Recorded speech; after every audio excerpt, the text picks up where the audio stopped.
Pixel 3a is Google's mid-range smartphone that comes in at a more affordable price point than the high-end Pixel 3.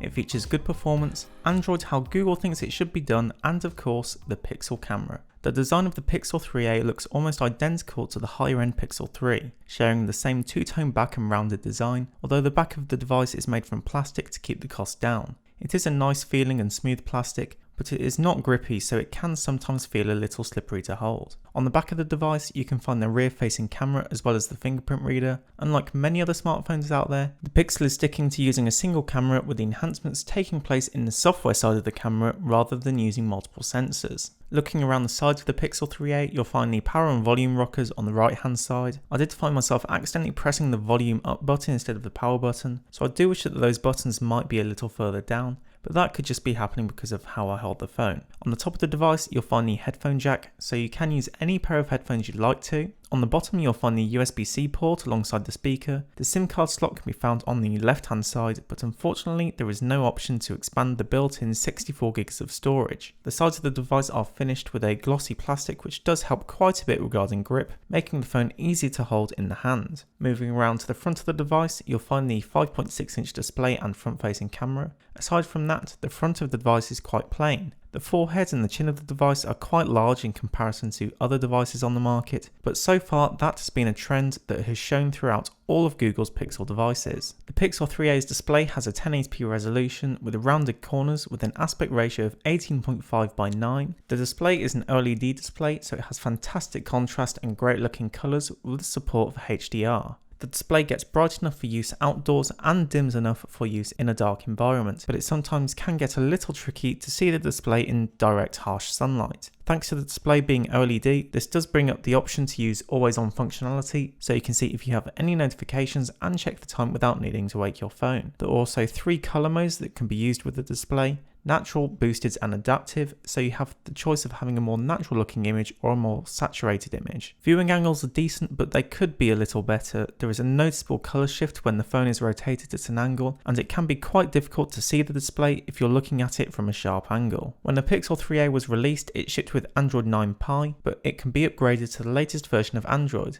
10. As the Pixel is Google's own line of products, there are guaranteed regular software updates up to May 2022. With the Pixel 3a, you can expect Android as Google envisioned it. There's no bloatware installed at all, and the general experience of using the device is pleasant and fluid, which is good as there are a lot of gesture interactions with the device to perform functions. Whilst not quite a gesture and maybe a novelty feature, you can squeeze the device to enable Google Assistant. Whilst I can't see myself using this feature a lot, I can see it being handy if you want to use Assistant without having to use the wake word and your device is sleeping. One odd thing that I did notice is that I could not resize the grid of the Pixel launcher, so I ended up with quite an odd home screen layout. Of course, as this is Android, you could install a third-party launcher, but for the sake of this review, I wanted to keep using the Pixel launcher. If you're in the US or Canada, you'll also be able to use Google's call screen feature. Unfortunately, I've not been able to try this out myself as the feature isn't available in the UK. If you're looking for a simple and slick Android experience, the Pixel 3 does well to deliver that. The device is snappy to navigate around and the interface runs nice and smoothly. The Pixel 3a performs well with day-to-day use, providing a smooth experience using apps and switching between them. The device is powered by Qualcomm's Snapdragon 710 processor and has 4GB of RAM. That RAM count may be lower than some of the other Android phones on the market, which are coming out with over 12GB, such as the Samsung Galaxy S10 Plus, but I've not had any issues with 4GB. Apps load quickly and switching between them is also a smooth experience, thanks to some of the multitasking gestures that the device carries. The device does run some 3D games at a slightly lower resolution, depending on the game, but when gaming, the device has remained relatively cool to the touch. The Pixel 3a also has a good range of connectivity options, both wired and wireless. The device supports Wi-Fi 5, also known as wireless AC, as well as Bluetooth 5.0 with support for aptX HD, which is found on the PSP headphones I previously reviewed. The device only has a fingerprint sensor for biometric unlocking, so if you are hoping for face recognition, you're out of luck. Luckily, the fingerprint reader is fast and responsive and can be used to wake and unlock the device when it is sleeping.